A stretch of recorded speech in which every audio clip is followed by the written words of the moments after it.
बिस्मिल्लाहिर्रहमानिर्रहीम। अस्सलाम वालेकुम नाज़रीन कराम, मैं हूं मखदूम शहाबुद्दीन और आप देख रहे हैं मेरा फेसबुक और यूट्यूब चैनल। उम्मीद करता हूं आप सब लोग बखैर वाफियत होंगे और जहां भी होंगे अपने अहले खाना समेत खुश भी होंगे और महफूज भी। इय्याक नअबुदु व इय्याक नस्तईन, अल्लाह हम तेरी इबादत करते हैं और तुझसे ही मदद मांगते हैं। आज 2 अप्रैल 2025 बुध का दिन है। इमरान खान साहब से अडियाला जेल में 2 मुलाकातें हुई हैं। ये दोनों मुलाकातें 2.5 घंटे तक जारी रही हैं।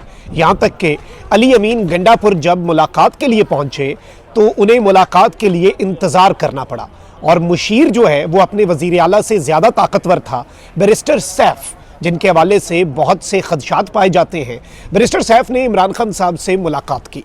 अली अमीन गंडापुर उस मुलाकात के दौरान इंतज़ार करते रहे अपने प्रोटोकॉल के साथ, और उस मुलाकात के बाद अली अमीन गंडापुर की भी इमरान खान साहब से मुलाकात हुई। 2.5 घंटे तक ये मुलाकात या फिर इसे मुज़ाकरात कहा जाए, ये जारी रहे और इसके बाद अली अमीन गंडापुर और बैरिस्टर सैफ अडियाला जेल से चले गए। अब इस वक्त सूरत हाल ये है कि कल भी इमरान खान साहब से मुलाकात हुई, लेकिन फैमिली की मुलाकात नहीं होने दी गई। इमरान खान साहब के ट्विटर हैंडल से अभी तक इमरान खान साहब की कोई स्टेटमेंट जारी नहीं हुई। अली अमीन गंडापुर और बैरिस्टर सैफ ने भी इस मुलाकात के हवाले से कुछ भी आवाम के सामने या मीडिया के सामने नहीं रखा, लेकिन कुछ एक्सक्लूसिव डिटेल्स हैं जो आपके सामने रखनी है। और इस मुलाकात के बाद कुछ बहुत बड़ी तब्दीलियाँ और कुछ बहुत बड़े फैसले लिए जाएंगे और कुछ नोटिफिकेशंस जो हैं वो भी आएंगे। ये मैं आपको कुछ एक्सक्लूसिव डिटेल्स बताने जा रहा हूं। और कल आजम सवाती साहब की जो मुलाकात हुई इमरान खान साहब से, और इस मुलाकात के हवाले से भी बहुत से लोग हैरान थे कि ये मुलाकात कैसे हो गई। सलमान अकरम राजा को नहीं जाने दिया गया, आजम सवाती कैसे चले गए, और आज की मुलाकात तो उससे भी ज्यादा हैरान कुन है।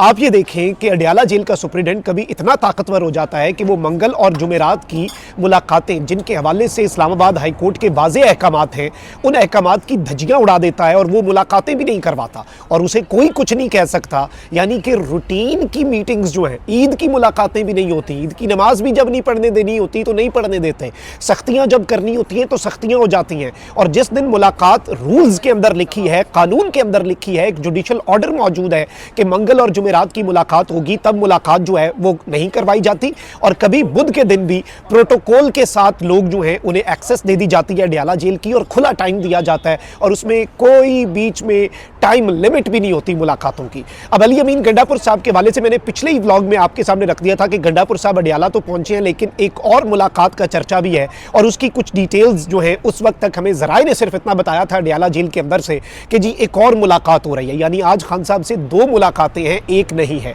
अब हमें पता चल चुका है कि बैरिस्टर सैफ, जो कि खैबर पख्तूनख्वा हुकूमत के तर्जुमान हैं और जिनके हवाले से ये गुमान किया जाता है कि वो मुक्तदरा के बंदे हैं, वो एस्टैब्लिशमेंट के बंदे हैं, and he is very powerful actually, क्योंकि अली अमीन गंडापुर साहब या पाकिस्तान तहरीक इंसाफ खुद बैरिस्टर सैफ की ड्रोन हमलों के हवाले से स्टेटमेंट की मजम्मत कर चुकी है, लेकिन बैरिस्टर सैफ अपने ओहदे से टस से मस नहीं होते, जिससे आप उनकी पावर का अंदाजा लगा लेना। तो अब वो बैरिस्टर सैफ जो है उन्हें इमरान खान साहब तक एक्सक्लूसिव एक्सेस दिया जाना, और अली अमीन गंडापुर का सिक्योरिटी स्टाफ पहले अडियाला जेल पहुंचा, फिर अली अमीन गंडापुर अपने प्रोटोकॉल के साथ जब अडियाला पहुंचे तो he was asked to wait.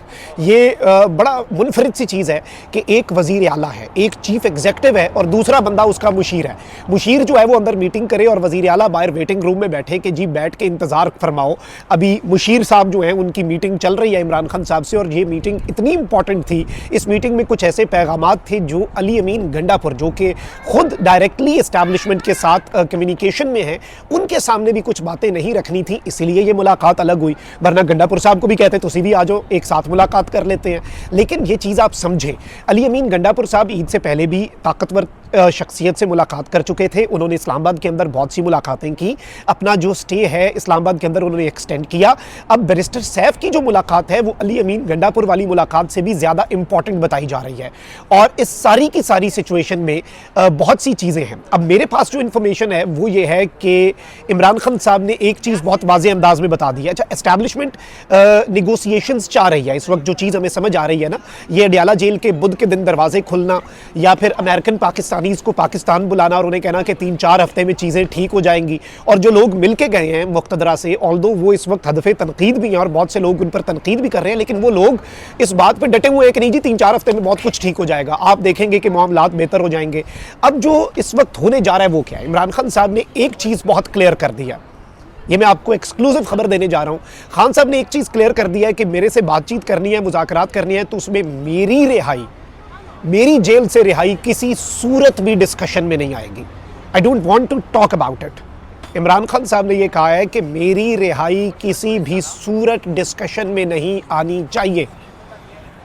अगर बात करनी है CBMs, कॉन्फिडेंस बिल्डिंग मेजर्स करने हैं, एतमाद साजी के लिए इकदाम करने हैं और जो एतमाद का फुकदान है वो ख़त्म करना है, तो फिर मेरे कारकुन रिहा करो जो इस वक्त सियासी तौर पर कैद हैं, जो सियासी असीरान हैं, उन असीरान की रिहाई और बुशरा बीबी साहिबा की रिहाई। अब खान साहब ने आज कुछ हिदायत जारी की हैं और ये हिदायत मैं आपको बता देता हूँ। खान साहब ने 2 जो हुक्मनामे जारी किए हैं, एक तो ये है कि जी जितने असीरान हैं उनकी रिहाई के लिए अब फौरी तौर पे आप लीगल प्रोसेस जो है उसे शुरू कर दें, और सेकेंडली बुशरा बीबी साहिबा जो हैं उनकी रिहाई के लिए भी आप लीगल प्रोसेस रिगरस तरीके से शुरू करें। और इस लीगल प्रोसेस के अंदर PTI ये नहीं कह रही एस्टैब्लिशमेंट को, या खान साहब ये नहीं कह रहे कि आप हमारे बंदे छोड़ दें। खान साहब कहते हैं कि आप अदालतों के अंदर अपनी मुदाखलत छोड़ दें, आप अदालतों के ऊपर असरअंदाज होना छोड़ दें, हम खुद निपट लेंगे। अब खान साहब ने बेसिकली ये टेस्टर लगाया है। खान साहब ने ये टेस्टर किस तरह से लगाया है? खान साहब ने ये कहा है कि जी आप अदालतों के अंदर केसेस फाइल करें और उसे ताकत के साथ परसू करें, दूध का दूध पानी का पानी हो जाएगा कि कितना मुक्तदरा की नीयत दुरुस्त है, कितनी इनकी अप्रोच ठीक है। खान साहब मौक़िफ़ से पीछे नहीं हटेंगे, खान साहब कोई डील नहीं करेंगे। खान साहब कह रहे हैं ठीक है जी, ट्राई कर लेते हैं, देख लेते हैं, इनकी नीयत का भी पता चल जाएगा, इनकी अदालतों के ऊपर इन्फ्लुएंस का भी पता चल जाएगा। क्योंकि अगर एस्टैब्लिशमेंट अदालतों के ऊपर असरअंदाज होना छोड़ दे, एक दिन में सारे बंदे रिहा हो जाए। ये चीज़ आप समझे, इस चीज़ का इदराक करें। ऑल्दो आज होने वाली मुलाकात से आले शरीफ और आले जरदारी के लिए कोई अच्छी खबर नहीं निकली, क्योंकि ये तो बेनिफिशरीज है ना। ये टोला जो हमारे मुल्क को नोचने के लिए, हमारे मुल्क को खाने के लिए बैठा हुआ है और हमेशा से हमारे मुल्क को अंदर ही अंदर इन्होंने खोखला कर दिया हुआ है, ये टोला तो इस वक्त इनकी कुल सियासी वर्थ ही है कि इमरान खान और एस्टैब्लिशमेंट लड़े। लेकिन एक चीज़ अब क्लियर हो चुकी है कि एस्टैब्लिशमेंट और इमरान खान साहब के दरमियान इंगेजमेंट और कम्युनिकेशन एस्टैब्लिश हो चुकी है। और आज की मुलाकात जो है वो इस बात का मुंह बोलता सबूत है। और मैं आपको ये भी बता दूं कि आज की मुलाकात कंटिन्यूएशन है, तसलसल है कल होने वाली आजम सवाती साहब की मुलाकात का। तो इमरान खान साहब ने एक तो ये 2 हिदायत जारी की हैं, दूसरा इमरान खान साहब की हिदायत के ऊपर कुछ नोटिफिकेशंस जो हैं वो भी जारी किए जाएंगे और कुछ पार्टी के अंदर तब्दीलियां आप देखेंगे, कुछ कमेटीज़ जो हैं वो भी बनाई जाएंगी और बहुत कुछ जो है वो तब्दील होगा बहुत तेज़ी से। यानी कि बहुत ज़्यादा अब आप देखेंगे कि चेंजेस जो हैं इन द कमिंग डेज आ सकते हैं। अब एक मरतबा फिर से क्रूशल मरहला शुरू हो चुका है।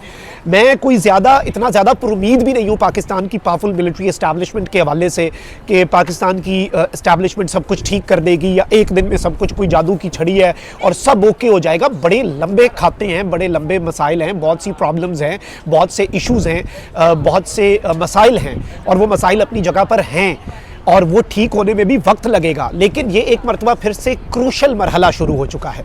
क्रूशल मरहला इसलिए कि इमरान खान साहब और पाकिस्तान की मिलिट्री एस्टैब्लिशमेंट के दरमियान मामलात क्या यहाँ से ठीक होंगे या फिर this is the last chance. I guess already point of no return से बहुत आगे जा चुके हुए हैं हालात और इमरान खान साहब अपने मौक़िफ़ से पीछे तो हट नहीं रहे, ये एस्टैब्लिशमेंट को भी पता है। Now establishment wants communication with Imran Khan साहब और इमरान खान साहब से वो चीज़ों को टोन डाउन करवाना चाहते हैं। इमरान खान साहब से वो चाहते हैं, उनका मुतालबा यह है कि आप अपने मामलात को कुछ थोड़ा सा जो टोन है PTI के सोशल मीडिया को थोड़ा बहुत कंट्रोल करें, PTI के सोशल मीडिया को थोड़ा सा आप पीछे लेके आएँ, थोड़ा टेम्परेचर जो है वो ठंडा हो। और इसीलिए आप देखें कि पहले सलमान अकरम राजा और बैरिस्टर गौर के ज़रिए खान साहब को कन्विंस करवाया गया, फिर आज़म सवाती साहब के ज़रिए कल बहुत इंपॉर्टेंट मैसेजिंग जो है खान साहब के साथ की गई और उसी मैसेजिंग के तसलसल में बैरिस्टर सैफ ने आज खान साहब से मुलाकात की। और खान साहब से जो बैरिस्टर सैफ ने मुलाकात की है उस मुलाकात के तो बहुत से मदरजात गंडापुर साहब को भी नहीं पता, तो आप यहीं से अंदाज़ा कर लें। गंडापुर साहब ने भी कुछ चीज़ें बताई हैं लेकिन गंडापुर साहब को भी बहुत सी चीज़ों का नहीं पता, तो आप यहाँ से अंदाज़ा कर लें कि कितना एक्सक्लूसिव मैसेज जो है वो खान साहब के लिए अडयाला जेल भेजा गया होगा। ये बड़ी इंपॉर्टेंट अपडेट्स थी जो आपके सामने रखना ज़रूरी थी। मैंने आपको बता दिया कि खान साहब ने अपनी रिहाई जो है वो किसी भी सूरत, किसी भी तरह की टॉक्स के अंदर अपनी रिहाई को एक नुक्ता रखा ही नहीं है। उन्होंने कहा मेरे असीरान को छोड़ो जो मेरे सियासी कैदी, मेरे कारकुन हैं, और दूसरा बुशरा बीबी साहिबा जो हैं उन्हें छोड़ा जाए, फिर देखेंगे, फिर आगे बढ़ेंगे, फिर गल करने हैं। तो इमरान खान साहब तो इस बात पर डटे हुए हैं। ऑल्दो पार्टी के अंदर कुछ चेंजेस आप देखेंगे, कुछ नोटिफिकेशंस भी आ सकते हैं और कुछ बड़े फैसले जो हैं वो भी आप अगले चंद घंटों के अंदर शायद विटनेस करें आज की इस मुलाकात के तनाजुर में। अपना बहुत ख्याल रखिए। अल्लाह निगहबान। पाकिस्तान जिंदाबाद।